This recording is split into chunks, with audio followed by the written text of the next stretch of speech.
Maka sekarang pertanyaannya, ya Allah, bagaimana cara kami meningkatkan takwa itu? Bagaimana bertakwa dengan benar? Bagaimana meningkatkannya dengan sempurna? Maka cara bertakwa itu dibagi oleh Allah kepada dua bagian. Dengan singkat dan cepat, satu, ada yang disebut dengan al-bu'dur rabbani, dimensi rabbani, dimensi spiritual, wujudnya ibadah ritual. Salat itu takwa, menghafal Al-Quran itu takwa, puasa itu takwa. Jadi kalau kita saat ini ingin pintar, ingin kaya, ingin punya kedudukan tinggi, ingin bahagia hidupnya, kita tingkatkan takwa. Caranya bagaimana? Perbanyak sholatnya. Maka di situ turun Quran surah kedua Al-Baqarah di ayat 2 sampai 3 itu. Dzalikal kitabu la raiba fi hudal lil muttaqin. Siapa muttaqin, orang takwa ini? Ayat 3-nya, alladzina yu'minuna bil ghaibi wa yuqimunas shalah. Nanti lihat di mushaf.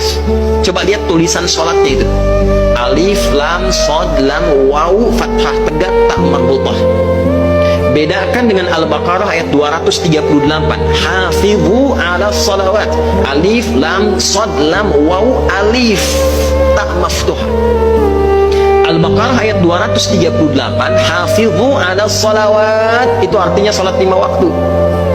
Subuh, zuhur, asar, maghrib, isya, 24, 4, 3, 4. Itu standar, kita jaga. Tapi kalau ingin meningkatkan takwa, tambah dari yang 5 itu. Sebelum subuh ada sholat sunnah, tunaikan. Nah, itu ciri pertama kita ingin meningkatkan takwa. Ketika orang lain hanya yang 5, kita tambah dengan sunnahnya. Sebelum zuhur ada sholat sunnah 4 rakaat, minimalnya 2, tambahkan. Setelah zuhur, setelah Jumat ada 2 rakaat, tambahkan. Setelah maghrib ada 2 rakaat, tambahkan. Setelah isya 2 rakaat, tambahkan. Kalau perlu malamnya tahajud, kalau mampu duhanya dikerjakan. Jika kita mampu menambah itu, yang belajar, siswa-siswa, murid-murid yang belajar, Allah sudah berjanji akan ditambah kepintarannya. Tidak ada satupun orang pintar di masa dulu kecuali mereka hebat sholatnya. Kedua, Al-Quran. Rajin-rajin baca Al-Quran, banyak menghafal Al-Quran. Riset menunjukkan secara ilmiah, ada penelitian di Inggris, di London, dari seorang doktor yang berasal dari Maroko. Ternyata penghafal Quran itu kalau benar menghafal Qurannya akan meningkat kecerdasan kepintarannya 3 kali lipat dari orang biasa.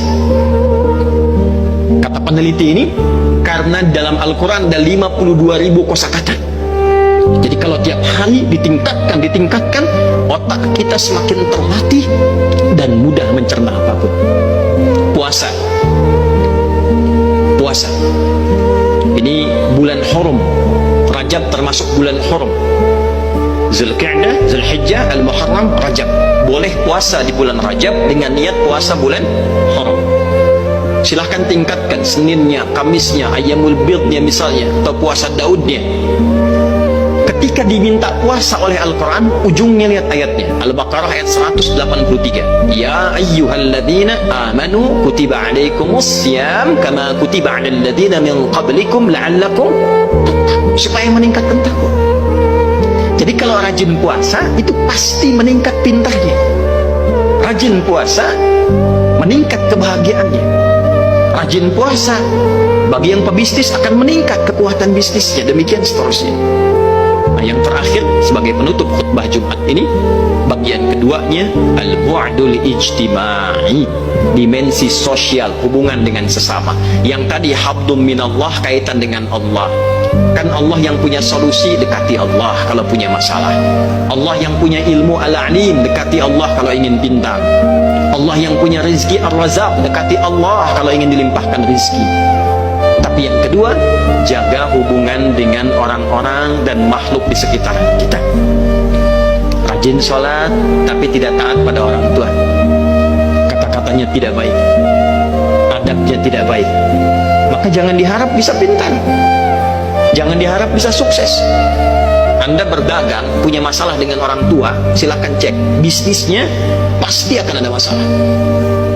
Demikian seterusnya. Cek hubungan dengan teman, cek hubungan dengan tetangga, Takwa itu bukan sekedar kita menjaga hubungan baik dengan Allah, tapi juga menjaga hubungan baik dengan sesama. Quran surah ketiga Ali Imran ayat 133 sampai 134. Wasari'u ila maghfiratin min rabbikum wa jannatin arduha as-samawati wal ardu uiddat lil muttaqin. Siapa orang takwa di sini? Alladzina yunfiquna fis sarra wad dharra wal kadhimina al ghaidha wal 'afina 'anil nas wallahu yuhibbul muhsinin. Yaitu orang yang gemar berbagi, orang yang suka menahan amarah, orang yang suka memaafkan orang lain, orang yang tidak suka bertengkar, mencela, merendahkan orang, orang yang punya sifat-sifat baik dengan sesama, dan ternyata dia punya kepribadian yang baik.